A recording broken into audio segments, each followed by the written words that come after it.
Hello and welcome to the Pitch Perfect Weekly Podcast, and today it is all about the title race, where it seems that Arsenal should comfortably win, but pressure, stats and history may have a different story.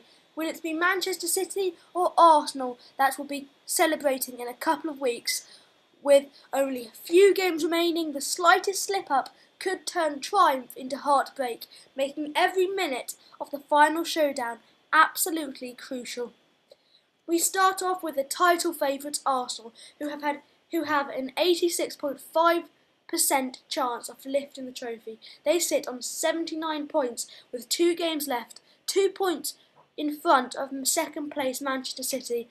Arsenal have lost just 8% of their 50 matches across all competitions this season.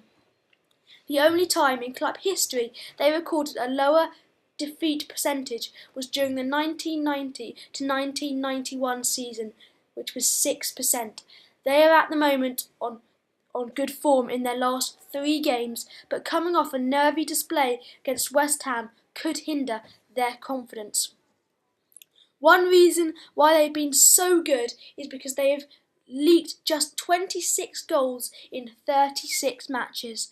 They are on pace to become one of the only 31 teams in Premier League history to concede fewer than 30 goals in a single campaign.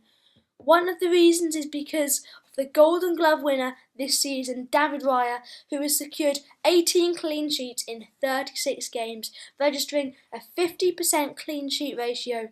Keeping a clean sheet in his final 2 games will make him the first goalkeeper since 2022 to hit the 20 clean sheet milestone, but it still could not be done without a solid defence of Ben White, Gabriel, Saliba and Timber.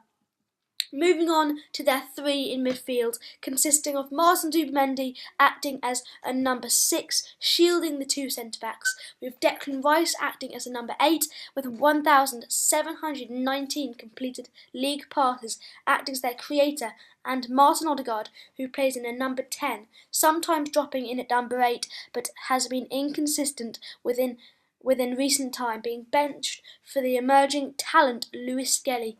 Together in the heart of central midfield, they maintain world-class composure, with Zubimendi operating at a 90% pass completion rate and Rice at 89%. With this accuracy, they also have a pass execution time of just 1.8 seconds.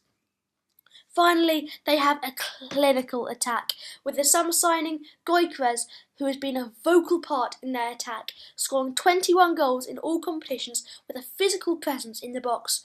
On the right has caused slight problems for Mikel Arteta, as Saka has had a hamstring problem for the majority of the season, but has still put up a good 7 league goals, and with 34% of Arsenal's attacks being down Saka's right wing. On the left is usually Martinelli, who provides a raw pace on Trossard, who likes to drift central, causing an overload in the box. These two have scored key goals in recent years, one example being Trossard's 83rd minute winner at West Ham on the weekend. As you can see, Arsenal are in pole position to take the title, but now we're looking at the chasers, Manchester City, who sit on 77 points after dropping 2 key points behind after scraping a draw from Everton a couple of weeks ago, but still putting pressure on the Gunners with a comfortable 3-0 victory over Palace a few days ago. Manchester City have experience in these title challenges, winning 6 league titles in the last 10 seasons. One reason for them they're in this position is because of their January signings. They were by far the busiest Premier League club in the window, getting the signatures of Guy from Crystal Palace and Semenyo from Bournemouth, both who have carried their form into the blue side of Manchester. Semenyo, usually placed down the middle for the Cherries, has been placed out wide for most of the season and has a 55.1 dribble success rate and accumulating 159 touches inside the opponent's box. Guy, after a slow start, has shone in the last few games, having a 96% pass accuracy against Palace. with 119 out of 124 completed and passes, and during a pressured 90 minutes against Brentford, he registered 16 clean clearances in a 3-0 win.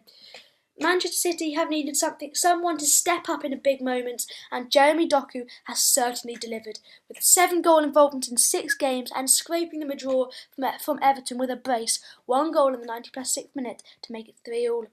He was also influential in a 3-0 win on the weekend, scoring the first goal on the hour mark.